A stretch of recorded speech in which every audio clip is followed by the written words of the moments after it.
Bu boyda Ramiz Ənvəroviçin küpultusu gedir. İcra başçıları küva eşitmiyor, xəbərləri yoxdur. Parlamentin xəbəri yoxdur. Mediada bir yazı yazır, mən diqqət eləmişəm. Ələsənovun strukturunda olan media quruluşları bir dənə Ramizin əleyhinə bir yazı verirlər, içərisində başqa yazı yoxdur. Nə təhlil yazısı var, daha kimlər burada ola bilər, bu dövlət çevrilişini necə həyata keçirilə bilər, bir dənə təhlilli yazı görənməz. Bizim dostumuz Zahid Orucun institutu var, bir dənə də araşdırma mərkəzi var. Dövlət çevrilişi ilə bağlı təhlilli bir yazı yayıb mı? Yox. Bu necə olur? Bu nə deməkdir? Siz kimsiniz?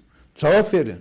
Özünüzü ifşa edirsiniz. Danışçısının haqqınıza danışanda da inciyirsiniz. İncimeyin. Özünüzü artıq ifşa edirsiniz. Deyirsiniz ki, mən filankəsəm.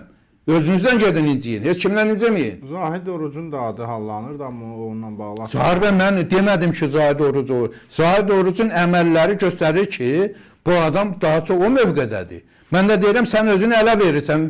Ya oradasan, deyirəm, mən oradayam. Orada deyirsənsə, ona qarşı fəaliyyət göstər. Araşdırmalar apar, rəy sorğusu keçir.